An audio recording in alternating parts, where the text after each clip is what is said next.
Just imagine, I came to the wedding of my daughter, whom I had given my whole life to, but she coldly said, "Dad, I'm sorry, but you weren't invited. Go away." I quietly left, my heart broken by the betrayal. But within 2 hours, her perfect wedding turned into a nightmare. Revenge? No, it was justice. Before we continue, please subscribe to the channel and let us know where you are listening in the comments. The champagne glass slipped from my fingers.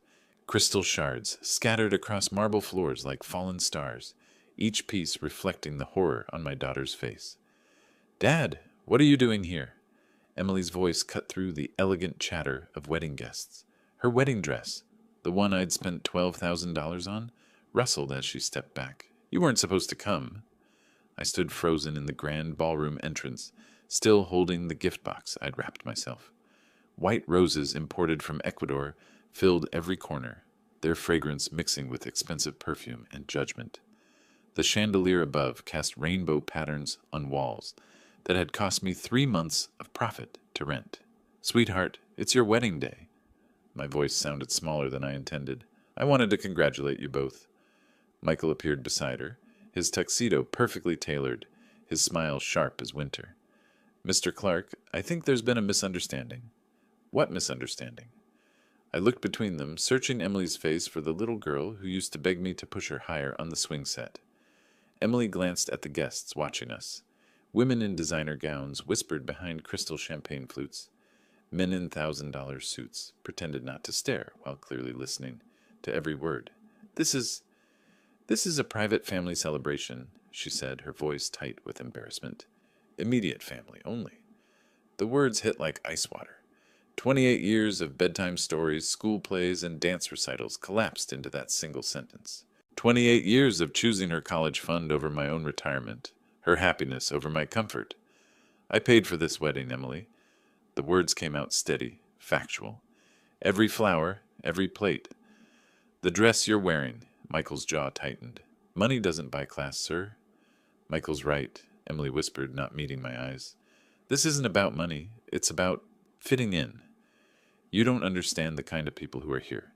I understood perfectly. Construction workers who built their houses weren't welcome at their parties. The man who'd sacrificed everything so his daughter could marry into their world had served his purpose. Around us, conversations had stopped entirely. A photographer lowered his camera. The string quartet played on, oblivious to the drama unfolding in their elegant backdrop. "I see." I set the gift box on a nearby table between untouched champagne flutes and white orchids. "I wouldn't want to embarrass you." "Dad, please don't make this harder than it needs to be." I studied her face, memorizing features I'd kissed goodnight for 18 years. Her mother's green eyes, now cold as river stones, the smile I'd worked overtime to put braces on, now turned away from me. "You're right," I said quietly. "I don't belong here." The walk to the exit stretched like a marathon. Designer heels clicked against marble. Whispered conversations resumed behind me. Someone laughed, high and artificial. My work boots, polished for the occasion, felt heavy against the pristine floor. Outside, spring air hit my lungs like freedom. The parking lot stretched before me, filled with luxury cars I'd never afford. My pickup truck sat alone in the far corner, exactly where it belonged in their world. I reached for my phone, fingers steady despite everything. 25 years of building a company from nothing had taught me patience. 25 years of loving an ungrateful daughter had taught me the true value of loyalty. The screen lit up with missed calls from my lawyer about a property dispute. I scrolled past them to find a different number, one I hadn't called in months but suddenly needed. My thumb hovered over the contact name. First National Bank, Business Services. Inside that ballroom, my daughter was celebrating her new life without me. Outside, I was about to begin mine without her. The phone rang once before someone answered. Heavy doors sealed behind me with the finality of a vault closing. Wedding music faded to whispers as I crossed asphalt toward my truck, each step more deliberate than the last. The gift box remained on their table, abandoned like everything else I'd given them. March wind carried the scent of approaching rain.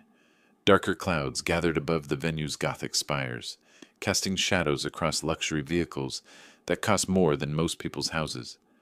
My boots crunched on gravel as I reached the truck, keys already in hand. Inside the cab, silence wrapped around me like armor. Dashboard clock showed 3:47 p.m. Enough time before banks closed on Saturday. Enough time to make several important calls. I scrolled through contacts until I found what I needed. First National Bank Business Services appeared on screen. My finger hesitated for exactly 3 seconds before pressing call. First National, this is Patricia speaking. How may I assist you? Patricia, this is James Clark, account number 7794512. I need to initiate stop payments on several authorized transactions. Of course, Mr. Clark. Let me pull up your account. Can you verify your social security number and mother's maiden name? Standard procedure. I provided the information while watching guests arrive through the venue's front entrance. Women in silk dresses, men adjusting expensive cufflinks, none of them knowing what was about to unfold. Thank you. I see several large transactions from today. Which ones specifically? All wedding-related payments. Venue rental, catering deposit, floral arrangements, photography, music services. Each item rolled off my tongue like inventory. Implementation needs to be immediate. Sir, these are significant amounts. Are you certain about stopping all payments? Completely certain. There's been a change in circumstances. Keyboard clicks filled the pause. I'll need authorization codes for transactions over $10,000. I recited the codes from memory. 25 years of running a construction business had taught me to remember every important number, every contract detail, every payment authorization. Stop payments are now in effect. Confirmation numbers are being generated. Is there anything else? That covers the banking side. Thank you, Patricia. Next call went to Spokane's premier catering company, the same company Emily had insisted on despite their astronomical prices. Elegant Affairs Catering. This is Marcus. Marcus, this is James Clark. I'm calling about the Anderson wedding reception happening right now. Oh yes, Mr. Clark. Everything is going beautifully. The guests are raving about the appetizers. I'm afraid there's been a financial complication. Payment authorization has been revoked. You'll want to protect your equipment and remaining food service. Silence stretched between us. Then, I'm sorry, what exactly are you saying? The bank has stopped payment on your contract. Effective immediately. I suggest you secure your assets.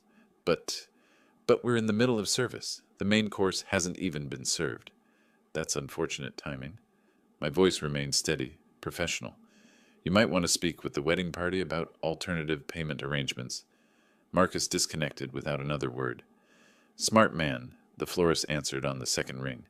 Bellingham Blooms, Susan speaking. Susan, this is James Clark regarding the Anderson wedding flowers. Mr. Clark, the arrangements look stunning. The bride was so pleased with the orchids. There's been a payment issue. Bank authorization has been canceled. You'll need to collect your arrangements if you want to salvage any value. Collect them, but they're integrated into the entire venue design. Business is business, Susan. I suggest you move quickly. 3 more calls followed. Photography services, string quartet, even the linen rental company. Each conversation followed the same pattern. Professional courtesy, then growing alarm, then rushed disconnections as vendors scrambled to protect themselves. My phone showed 4:15 p.m. when the last call ended. Through the windshield, I watched a white catering van pull up to the venue's service entrance. Marcus, most likely, coming to salvage what he could. Inside that ballroom, Emily was probably still greeting guests, blissfully unaware that her perfect wedding was about to become a very expensive lesson. Michael was likely discussing business with his father's friends, confident in his superiority over simple construction workers. Neither of them understood what they'd truly cost themselves today. I started the engine and pulled out of the parking space, driving slowly past the venue's front entrance. Through tall windows, I caught glimpses of the reception in progress. Crystal glasses raised in toasts, elegant figures moving across polished floors, all of it about to change. My phone buzzed with an incoming call. Emily's number appeared on screen. I let it ring. Dashboard clock read 4:20 p.m. when the first truck arrived. Bellingham Blooms painted in elegant script across white paneling. Susan behind the wheel with 2 assistants riding shotgun. They parked near the service entrance and unloaded empty containers with businesslike efficiency. Through venue windows, I could see the cocktail reception in full swing. Crystal glasses caught chandelier light as guests mingled around Emily's imported orchids. Michael gestured broadly to a circle of men in expensive suits, probably explaining his latest business venture. Neither bride nor groom noticed the florist team entering through side doors.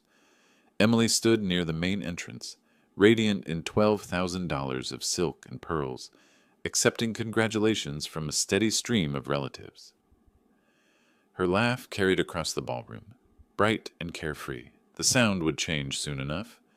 Susan appeared in the ballroom doorway with two large plastic containers. She walked directly toward the main altar arrangement, her assistants flanking the smaller displays. Guests began turning, confusion replacing celebration, as the team started dismantling the centerpiece. "Excuse me." Emily approached Susan with the practiced smile of someone accustomed to managing staff. "We're in the middle of our reception. Whatever you need can wait until later." Susan straightened, holding a bundle of white orchids. "Ma'am, I'm Susan from Bellingham Blooms.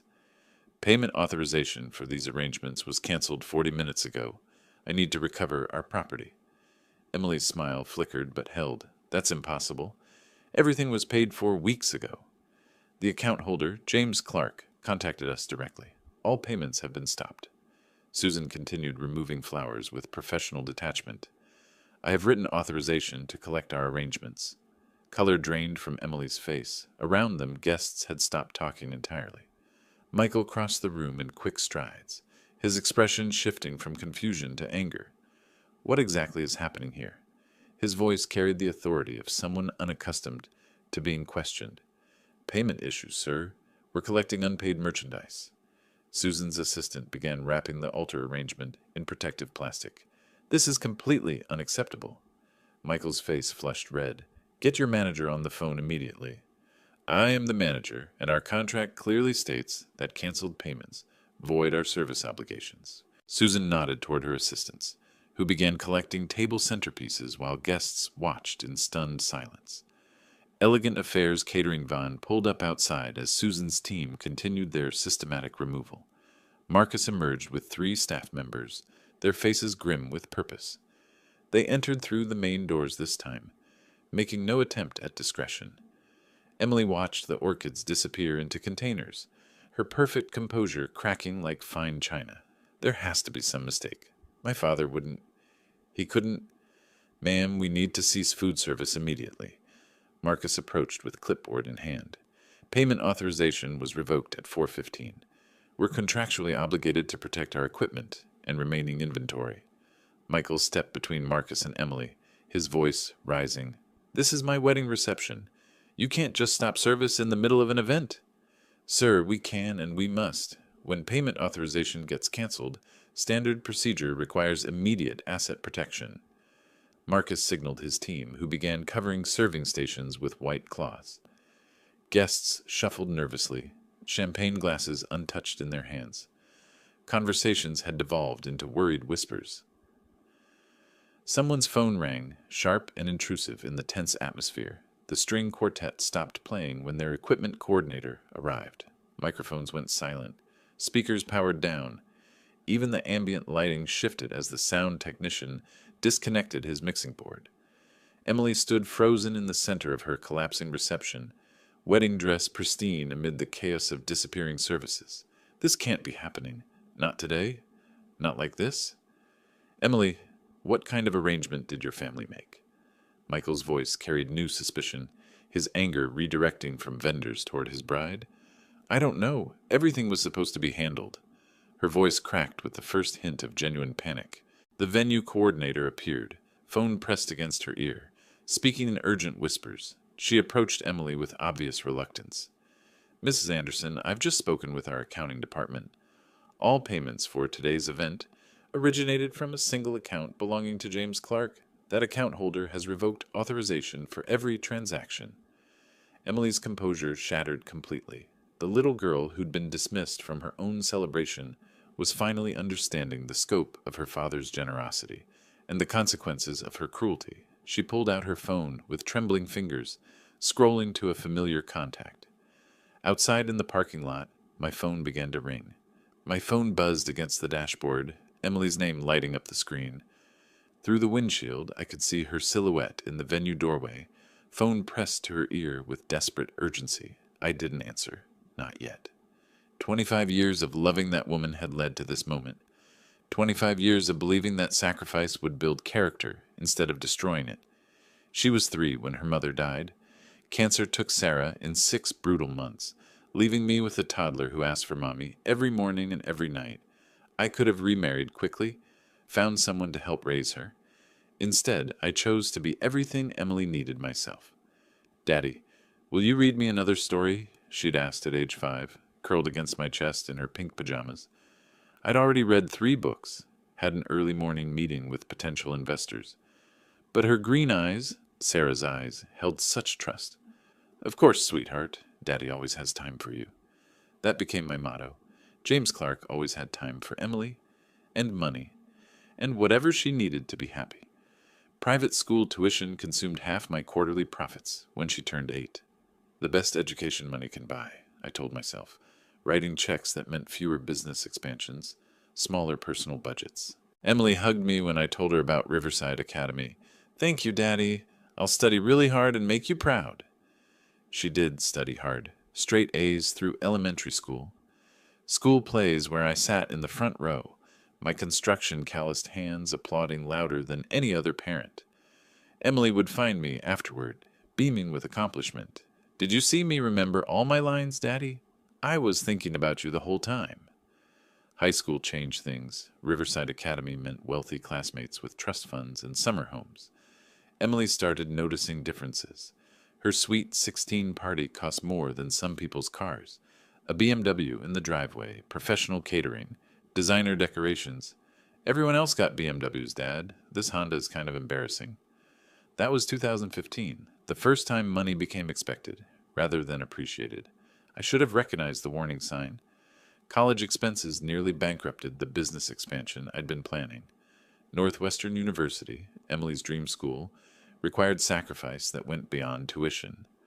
Sorority dues, spring break trips to Cancun, study abroad programs in Italy. Each semester brought new financial demands. Dad, I need $3,000 for the business fraternity trip. It's essential for networking.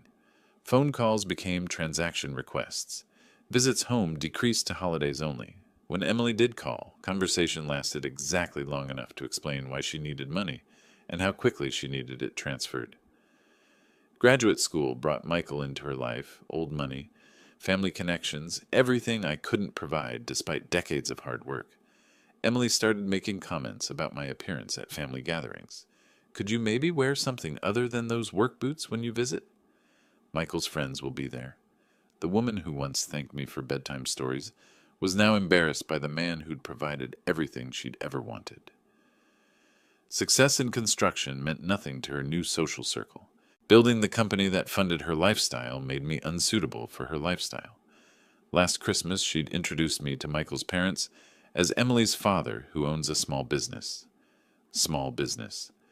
25 years of building Clark Construction from nothing, employing 60 people, earning enough to support her princess lifestyle. Reduced to small business. Dad, we need to talk about wedding funding. Michael's family has certain expectations for the ceremony. Not, thank you for offering to pay. Not, we'd be grateful for your help. Just expectations, as if my life's work existed solely to meet her social requirements. The wedding planning meetings felt like business negotiations. Emily brought spreadsheets. Michael offered opinions about cost efficiency. Neither acknowledged that every line item represented months of my labor. Flowers imported from Ecuador. Champagne that cost more per bottle than my workers earned per day. A dress worth more than most people's monthly rent. This isn't about money, Dad. It's about quality. Michael's family knows quality. Quality that my money bought, but my presence diminished. The very success that enabled their dream wedding made me too common to attend it. My phone buzzed again, Emily's third attempt in 5 minutes. Through the venue windows, I could see her pacing, wedding dress trailing behind her like a flag of surrender. 25 years of sacrifice had created this moment. Not a grateful daughter celebrating her father's generosity, but a desperate woman finally understanding what she'd lost. The irony was perfect. The love that had spoiled her would now teach her its true value. I reached for the phone. Time to answer. Engine hummed quietly as I pulled out of the parking lot. Emily's frantic silhouette shrinking in my rearview mirror. Her phone glowed like a beacon in the gathering dusk, calling me for the 7th time in 10 minutes. Each ring felt deliberate, controlled. My timing, not hers. The drive home took 20 minutes through Spokane's Saturday evening traffic. 20 minutes of watching my phone light up with Emily's name, each call more desperate than the last. By the time I reached my driveway, she'd left 4 voicemails. I listened to them while sitting in my garage. Engine off, garage door closing behind me like a curtain falling on the day's first act. Voicemail 1. Dad, something's wrong with the payments. There's been a mistake. Call me back immediately. Voicemail 2. This isn't funny anymore. The vendors are taking everything. People are staring. Just call me back. Voicemail 3. Please, Dad, I don't understand what's happening. Michael's family is asking questions I can't answer. Voicemail 4, her voice cracking.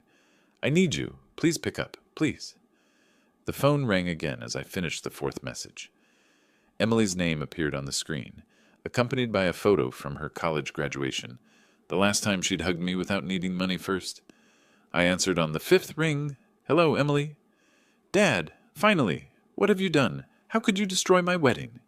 Her voice carried pure panic now, none of the controlled dismissal from this afternoon. Good. Panic meant awareness. Awareness was the first step toward understanding. I didn't destroy anything, I said, keeping my voice level. I simply stopped paying for things. You can't just stop. This is my wedding day. There are 60 people here asking why the flowers are gone and why dinner service stopped. Where are you calling from? The hotel. We had to. The venue coordinator said we needed to settle the bills before we could stay, so they'd been asked to leave. That explained the echo in her voice, the absence of wedding music in the background. Emily, I need you to listen carefully. When was the last time you thanked me for anything? What? Dad, this isn't the time for lectures. I need you to call these vendors and fix this mess. Answer the question. When was the last time you expressed genuine gratitude for my financial support? Silence stretched between us.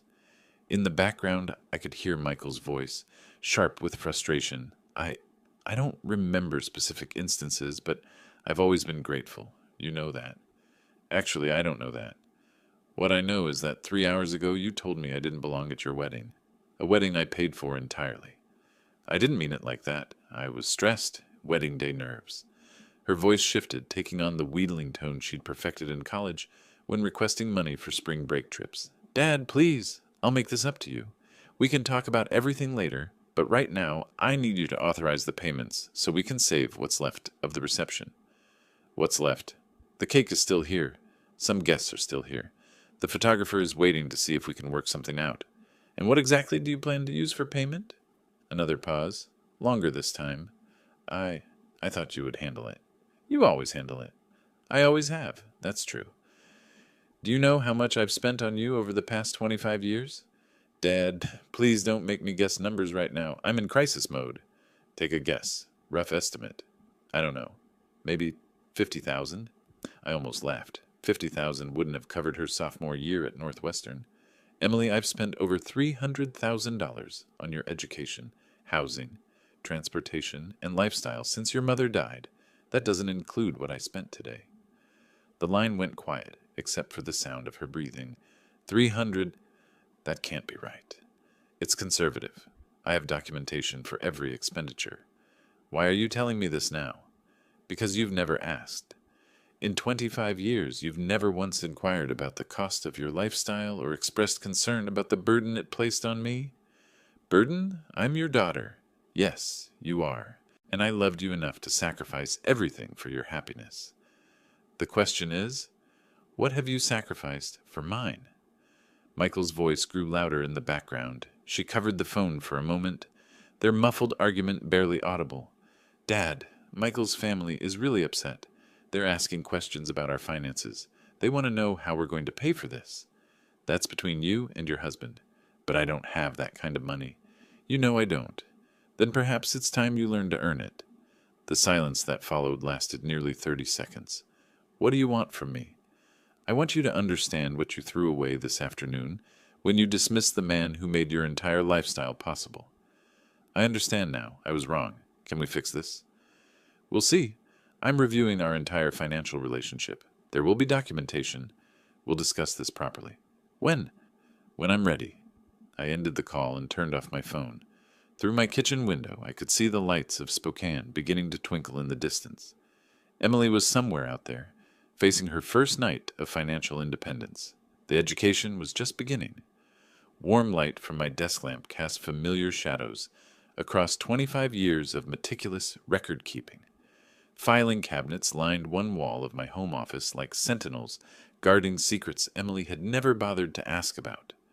Tonight, those secrets would finally serve their purpose. Coffee steamed beside my computer as I opened the first drawer, labeled Emily Education 2000-2025. Behind me, the house settled into evening quiet, but my mind buzzed with the systematic energy that had built Clark Construction from nothing into a 60-employee operation. This wasn't revenge. This was an audit. First folder, Riverside Academy. 12 years of private school tuition, each payment documented with bank transfers and semester reports. $8,000 per year in 2008, climbing to $12,000 by graduation. The math was sobering. $126,000 for elementary and high school education alone. I created a new spreadsheet, fingers moving automatically across the keyboard. Column headers, date, description, amount, category, running total. 25 years of fatherhood reduced to data points and formulas. Northwestern University folder came next, thicker than the others, bulging with dormitory contracts, meal plan agreements, study abroad program fees, tuition alone. $52,000 per year for 4 years. Room and board, another $15,000 annually. Spring break in Cancun junior year, $3,500. Summer in Italy during her art history phase, $8,200. Essential for my education, Dad, she'd said about Italy. This is how people in my program network. Page by page, receipt by receipt, the numbers climbed. Northwestern total, $284,000. 4 years of college cost more than most people earned in 5 years of work. Transportation folder revealed its own patterns. First car at 16, reliable Honda Civic for $18,000. Everyone else drives BMWs, she'd complained within 6 months. Second car at 19, BMW 320i for $28,000. Third car at 25, BMW X3, because Michael's friends drive luxury SUVs. Each car came with insurance premiums, maintenance costs, and registration fees that Emily never saw. Hidden expenses that good fathers absorbed without comment. My phone buzzed. Emily's name appeared on the screen again. I let it ring, adding another entry to my spreadsheet. Phone, iPhone 14 Pro, Max 1209 technology.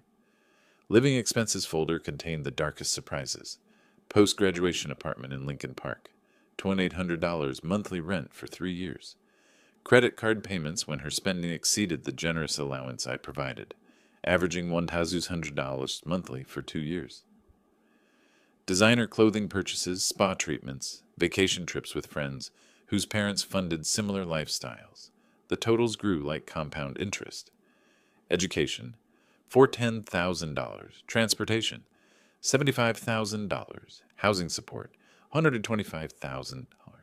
Personal expenses, $180,000. Wedding, $147,000. My calculator showed $937,000, nearly $1 million, spent gradually over 25 years, each expense seeming reasonable in isolation. Private school was an investment in her future. College opened doors, a reliable car ensured safety. Nice clothes built confidence, the wedding celebrated love, but the pattern told a different story. Emily had never contributed a single dollar to her own support, never held a job longer than 6 months, never expressed concern about costs or gratitude for sacrifices. I opened the photo albums I'd maintained through her childhood. Emily at 8, gap-toothed and glowing after her first school play. Thank you for coming, Daddy. Did you see how loud everyone clapped?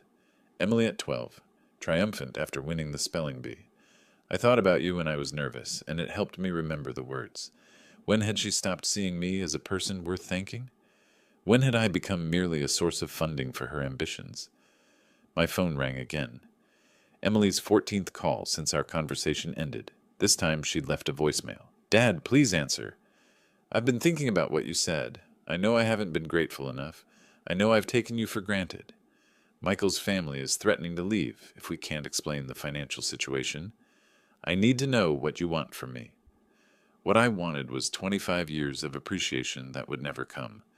What I needed was assurance that Emily understood the value of what she'd casually dismissed.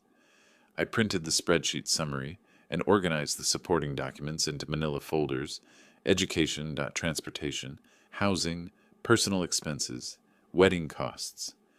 Each folder thick with evidence of love translated into dollars, sacrifice measured in bank transfers. Tomorrow would bring conversations Emily wasn't prepared for, questions about responsibility, accountability, and the true cost of entitlement. Tonight was for preparation. The documentation spread across my desk like evidence in a courtroom case. Nearly $1 million of support provided without question, appreciation, or acknowledgement. Emily had lived like royalty while treating her benefactor like hired help. That arrangement was about to change. My phone buzzed once more with Emily's name. I reached for it, then stopped. Not yet. Let her understand what helplessness felt like. Let her taste the panic of financial dependence without guarantees. The education would continue in the morning. Sunday morning brought crisp March air and the kind of clarity that comes from thorough preparation. My briefcase sat by the front door, loaded with 25 years of documented evidence. Richards and Associates had agreed to an emergency consultation at 9 a.m., professional courtesy between businessmen who understood that some situations couldn't wait for Monday. The law office felt appropriately serious. Mahogany panels, legal volumes lining the walls, certificates documenting decades of successful practice. Margaret Richards herself met me in the conference room, her silver hair and sharp suit projecting the competence I needed. Mr. Clark, I've reviewed your preliminary documentation. This level of record-keeping is exceptional. She spread my folders across the polished table, scanning financial summaries with practiced efficiency. Each page represented months of Emily's lifestyle funded by my sacrifice. The total amount involved, nearly $1 million over 25 years, that's substantial even by our standards. I want this handled professionally, I said, settling into the leather chair across from her. No emotion, just business. Emily needs to understand the financial reality of what she's taken for granted. Margaret nodded, making notes on a yellow legal pad. The documentation supports either gift reclassification or promissory note establishment. Given the pattern of escalating demands without reciprocal responsibility, we have multiple recovery options. She outlined the strategy with surgical precision. Formal demand letter, requesting full repayment within 30 days. Detailed accounting of all expenditures with supporting evidence. Clear timeline for response and negotiation. Professional consequences for non-compliance. This approach transforms a family dispute into a business transaction, much cleaner for everyone involved. By 11 a.m., the documents were prepared. Official letterhead, formal language, serious implications. The demand was simple: $937,000 repayment within 30 days, or legal proceedings would commence. We'll arrange courier delivery this afternoon. Signature required, creating official record of receipt. I drove home with copies of everything, satisfaction mixing with sadness for the necessity of such measures. Emily had created this situation through years of entitlement. I was simply providing the consequences she'd never faced. At exactly 2:15 p.m., my phone rang, the courier service confirming delivery to the Spokane Grand Hotel, room 1247. Signed receipt by Emily Clark Anderson. The formal process had begun. I imagined Emily's confusion when the hotel desk called about a legal delivery. Her assumption it was vendor-related paperwork. Michael taking charge as the responsible husband, breaking the official seal with typical arrogance, then reading.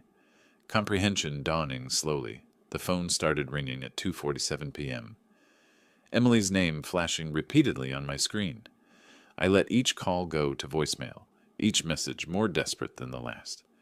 Message 1: Dad, what is this legal document? This can't be serious. Message 2: $900,000? That's impossible. You never said these were loans. Message 3: Please call back. Michael's family is asking questions I can't answer.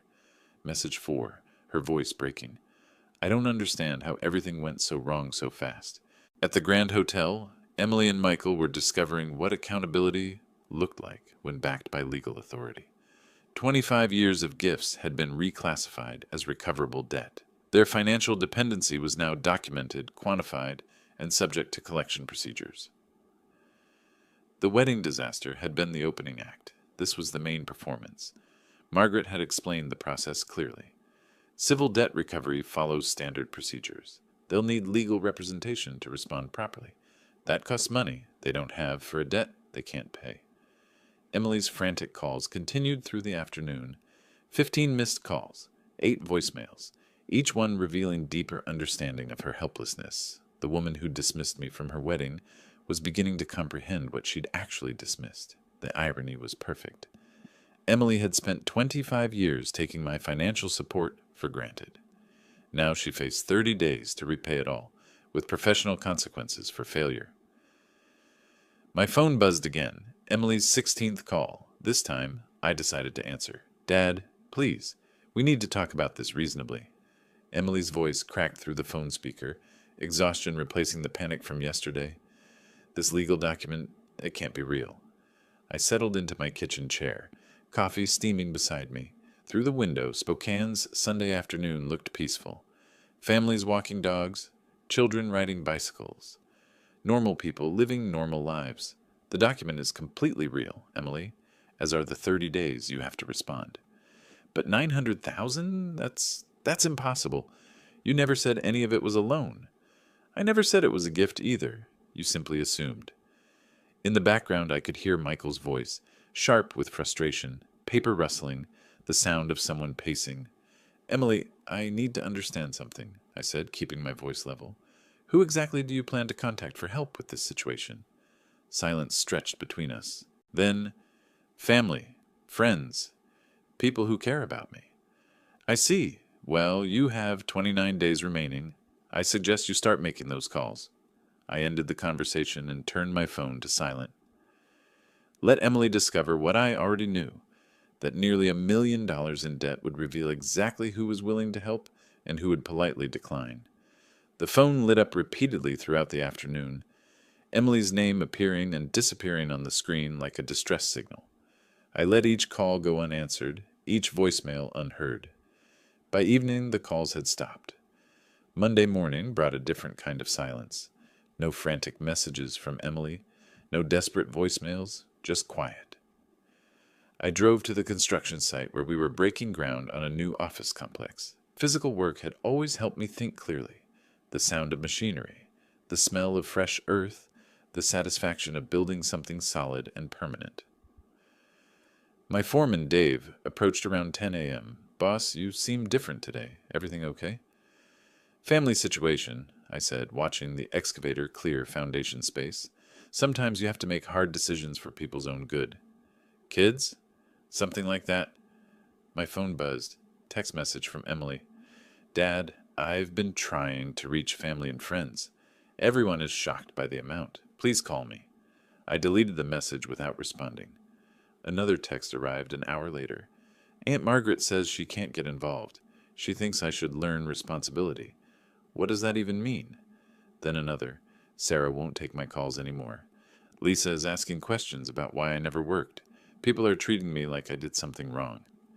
The messages continued through the afternoon, each one revealing Emily's growing isolation. Her college roommate was uncomfortable with the conversation. Her sorority sisters were surprised by the financial details. Her few remaining friends were unable to help with such amounts. Michael was having his own problems. His mother had apparently called 3 times demanding explanations. His father wanted a family meeting about reputation management. His brother was asking pointed questions about financial disclosure before marriage. By Tuesday, the pattern was clear. Emily's support network was collapsing under the weight of nearly $1 million in debt. People who had enjoyed her generous, entertaining, and expensive gifts were suddenly unavailable when she needed financial assistance. Wednesday brought a different message. Dad, Michael's family is pressuring him to consider annulment. They think our marriage was based on financial deception. Please call me so we can work this out. I almost smiled. Michael's family was apparently faster at recognizing reality than their son had been. Thursday's message was shorter. Nobody will help. Everyone has excuses. Michael is barely speaking to me. His parents want him to see a lawyer about protecting his assets.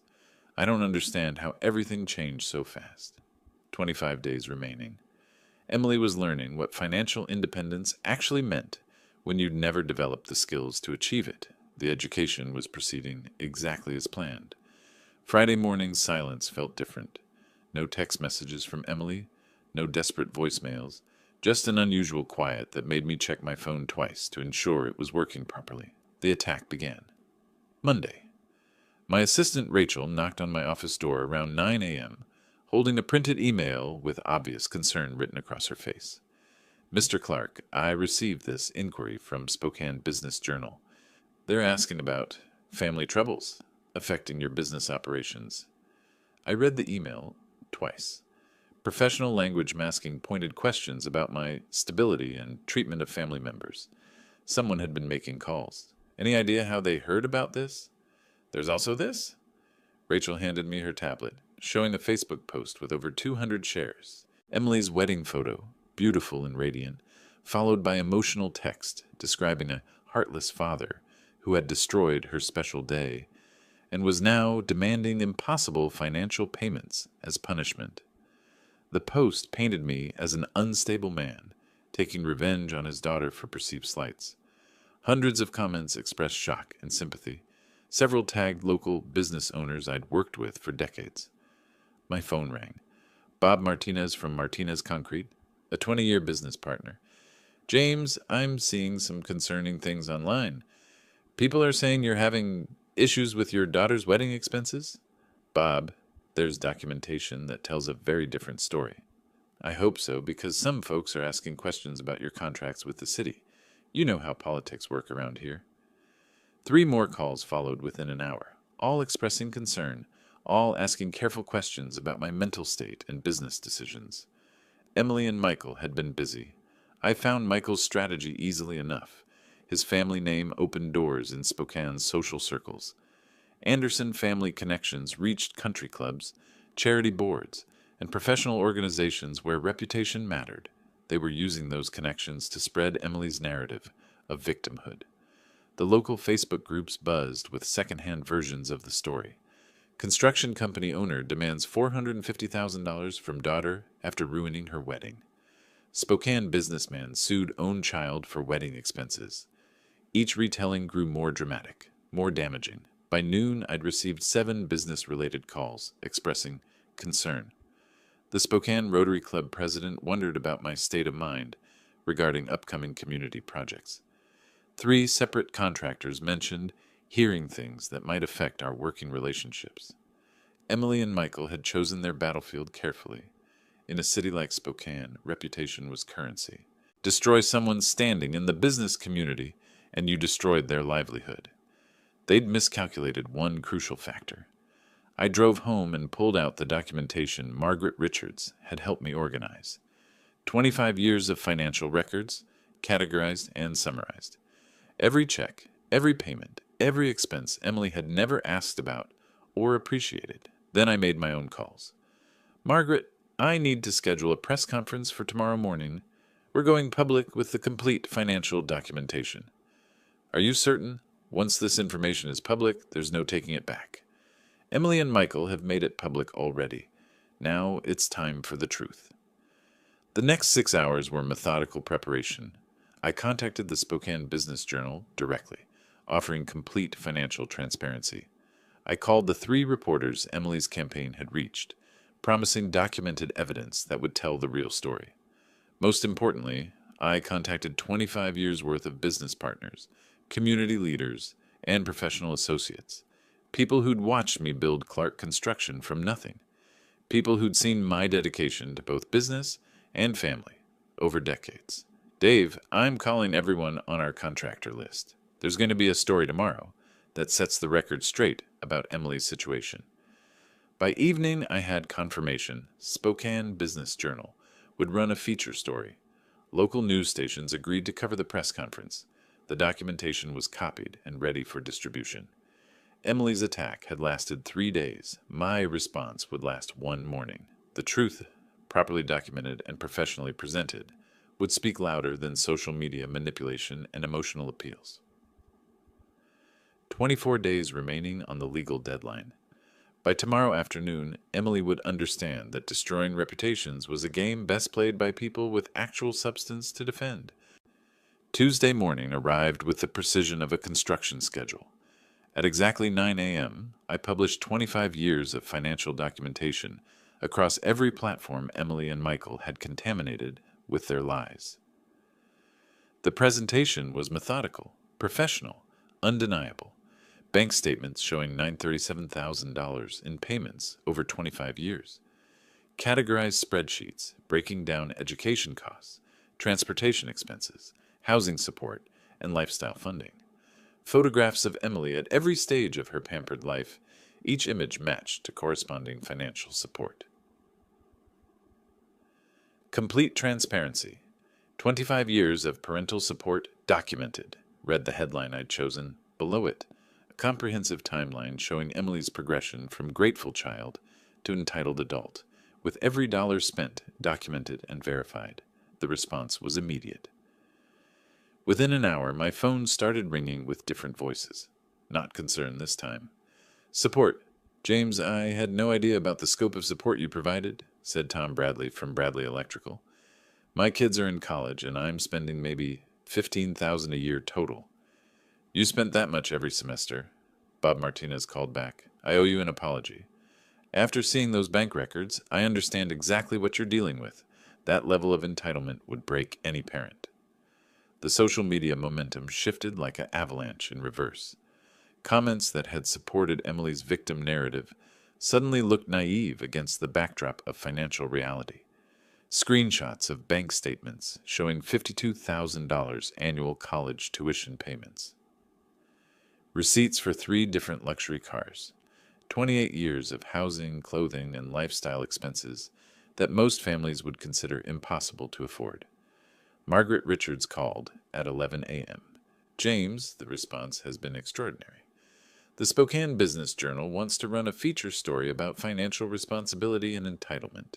You've managed to turn a reputation attack into a community education moment.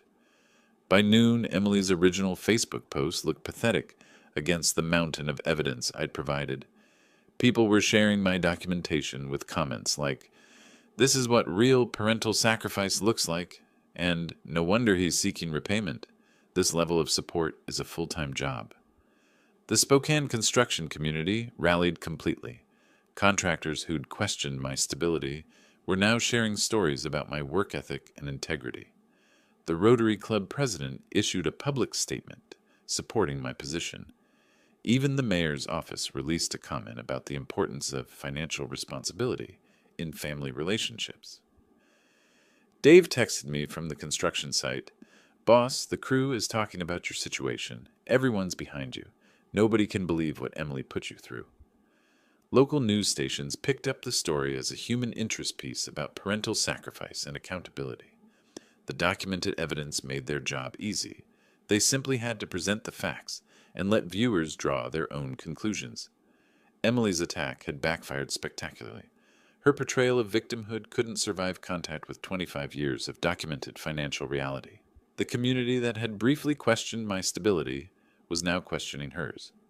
Michael's family connections worked against them now. Their social circle was seeing exactly what kind of people they'd welcomed into their network. Anderson family credibility was being used to spread lies about a respected businessman who had simply documented the truth. By evening, the narrative had completely reversed. Emily and Michael weren't victims of a cruel father. They were entitled individuals who had attacked a generous parent when he finally set boundaries. The documentation told a story that emotional manipulation couldn't counter. Every bank statement was a chapter in 25 years of sacrifice. Every receipt was evidence of love that had been taken for granted. My phone buzzed with a text from Emily. "Dad, please take down those financial records. People are saying terrible things about us." I deleted the message without responding. 23 days remaining. The education was nearly complete. Michael's phone rang at 6:47 a.m. Wednesday morning, jolting both of us from uneasy sleep. The hotel room felt smaller with each passing hour, filled with the weight of social media, catastrophe, and mounting financial pressure. "Michael, this is your father." The voice carried through the phone speaker with unmistakable authority. "We need to talk immediately."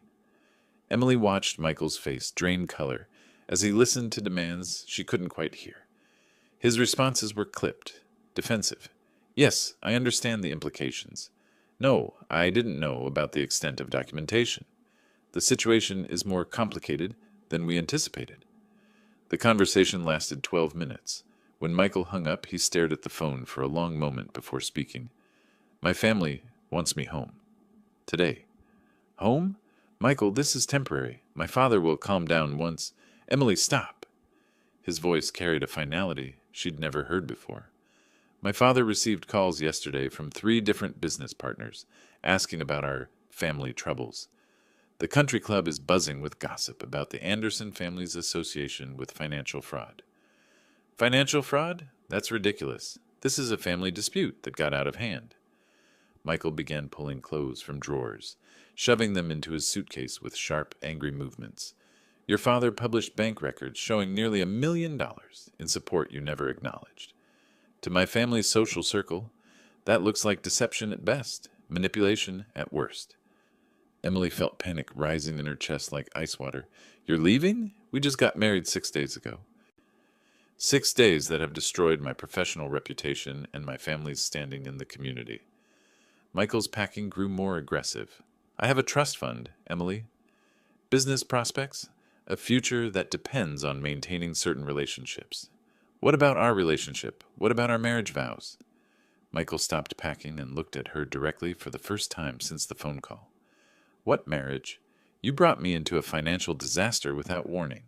Your father is demanding almost $1 million in repayment, and you have no way to pay it. My family lawyer says I need to protect myself from potential liability." "Liability? I'm your wife. You're a financial burden with no assets and massive debt." The words hit Emily like physical blows. "My family cannot afford to be associated with this level of scandal." Emily's phone, silent for days, suddenly buzzed with a text from Michael's mother. "Emily, dear, Michael needs to come home. Family obligations, you understand?" The politeness made it worse somehow. Even Michael's mother, who had praised Emily's grace and beauty at the wedding, was cutting ties with surgical precision. "Michael, please, we can work through this together. My father is angry, but he loves me. This will blow over." "Emily, look around." Michael gestured at her laptop, still open to devastating social media comments. "This isn't blowing over. Your father published financial records going back 25 years. People are calling you a trust fund baby who never worked a day in her life. They're right." The accusation stung because it was accurate. Emily had never held a job longer than 6 months, had never contributed financially to her own support, had never questioned where her comfortable lifestyle originated. I was being a daughter. Daughters are supposed to be supported by their fathers. Not to the tune of nearly $1 million over 25 years without any gratitude or reciprocation. Michael zipped his suitcase closed. "My family runs in circles where people contribute to society. They build businesses, support charities, create value. What have you ever created besides expenses?" Emily felt something breaking inside her chest. Not just her marriage, but her understanding of herself and her place in the world. "Where will I go? I don't have money for the hotel. My credit cards are maxed. Everyone has stopped talking to me." Michael paused at the door, his hand on the handle. "Call your father. Apologize. Accept responsibility. Maybe he'll help you figure out how to become an actual adult." "Michael, please don't leave me alone." "Emily, I've been alone in this marriage since it started.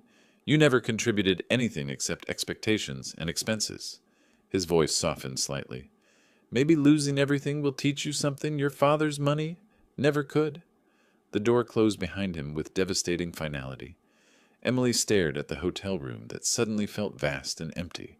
Her wedding dress still hung in the closet, a reminder of 6 days that had destroyed her entire life. No husband, no family support, no friends, no money. For the first time in 28 years, Emily Clark Anderson was completely alone. She picked up her phone and scrolled to a number she hadn't called since that first desperate Saturday. Her father's contact information appeared on the screen like a lifeline she wasn't sure she deserved to grasp. 22 days remaining to find almost $1 million she didn't have, to rebuild relationships she'd destroyed, to become someone she'd never been before. The phone rang once before a familiar voice answered. "Hello, Emily." His voice carried none of the warmth I'd grown up with, but no cruelty either, just calm acknowledgement that his daughter was finally calling after losing everything. "Dad." The word came out broken, barely above a whisper. I don't know where to start. Start with the truth. Do you understand what happened this week?" I stared at the hotel room around me, at Michael's absence, at my laptop screen still showing hundreds of comments condemning my behavior.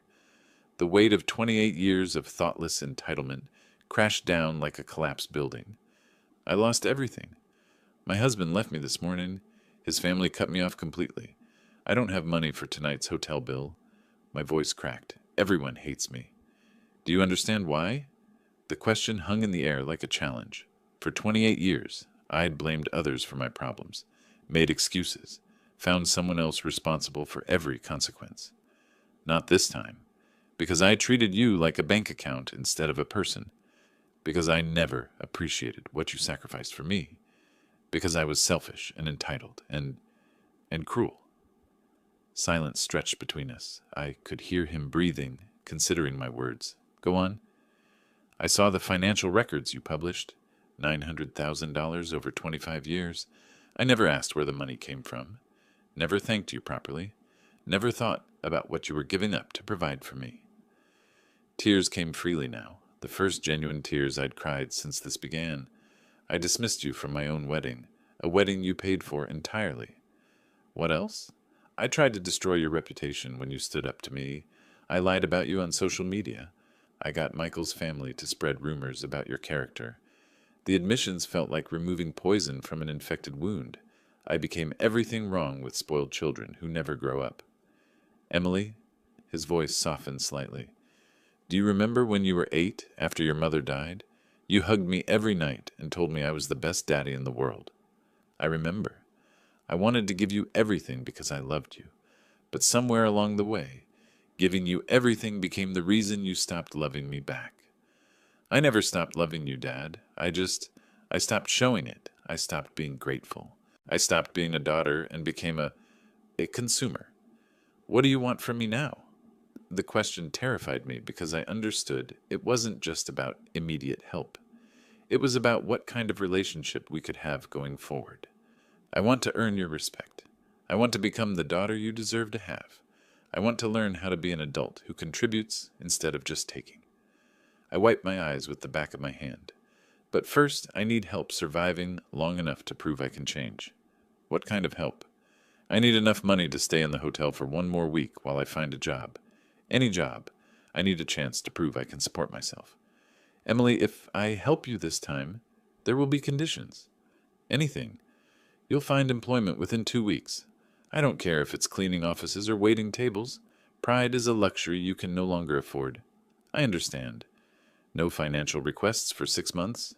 You prove you can live on what you earn. Yes.